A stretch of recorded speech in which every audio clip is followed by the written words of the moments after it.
Hydrocele কি? এই রোগটা কি কারণে হয় এবং এর লক্ষণ কি, এর চিকিৎসা কি? টিউনিকা ভ্যাজাইনালিস নামক অন্ডকোষের আবরণে সেরাম ফ্লুইড জমার ফলে অন্ডকোষ ফুলে বড় দেখায়। তখন সেই অবস্থাকে একশিরা বা হাইড্রোসিল বলে। সাধারণত অন্ডকোষে সামান্য আঘাত থেকে বা কোনো রকম ইনফেকশন থেকে হাইড্রোসিল হলে তাকে প্রাইমারি হাইড্রোসিল বলে। ফাইলেরিয়া অসুখ থেকে এপিডাইমো আর্কাইটিস হয়ে অন্ডকোষ ফুলে বড় হলে তাকে সেকেন্ডারি হাইড্রোসিল বলে। এই রোগের লক্ষণ আসলে কেমন? আঘাত লাগার পর ক্রমশ ফুলে বড় হয়।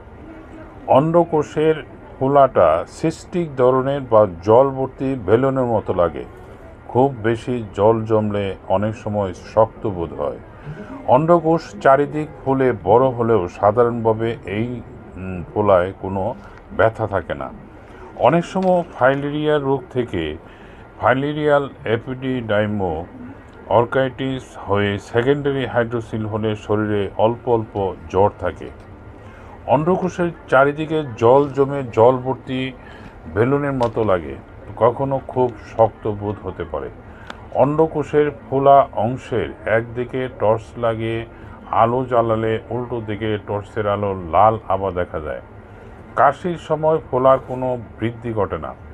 ফোলাটা আঙ্গুল দিয়ে টিপলে ফ্লাকচুয়েশন টেস্ট পজিটিভ হয়। চিকিৎসা: হাইড্রোসিলের অনেকগুলি ওষুধ রয়েছে। লক্ষণ অনুযায়ী ওষুধ প্রয়োগ করতে হয়। সাধারণত হাইড্রোসিলে আক্রান্ত হলে আমার যে পরামর্শ সেটা হলো একজন অভিজ্ঞ ডাক্তারের পরামর্শে ওষুধ সেবন করবেন। ভিডিও দেখে ওষুধ কিনে খাবেন না, কারণ আপনার জন্য কোন ওষুধটি প্রয়োগ করা যায় সেটি আমার মনে হয় ডাক্তারই ভালো বোঝেন। এই রোগের জন্য উল্লেখযোগ্য কিছু ঔষধ যেমন এপিস্মেল, আর্নিকামন্ট, আর্সেনিক্যাল, ব্রায়োনিয়াল, অরামেট, ক্যালকেরিয়া কার্ব, কোনিয়াম, ফ্লোরিক অ্যাসিড, গ্রাফাইটিস, আয়োডাম, ক্যালিআয়োড, পালসেটিলা, রোডোডেন্ড্রন, সাইলেসিয়া, সেলেনিয়াম, স্পঞ্জিয়া, সালফার ইত্যাদি। এই ওষুধগুলির কোন ওষুধটি আপনার জন্য প্রযোজ্য এবং কোন পাওয়ার এবং কতবার খেতে হবে, এগুলি আসলে অনেক জানার ব্যাপার আছে। যার জন্য আপনি যদি হাইড্রোসিলে আক্রান্ত হন তাহলে একজন অভিজ্ঞ ডাক্তারের পরামর্শে ওষুধ সেবন করবেন। ভালো থাকবেন। আল্লাহ হাফেজ।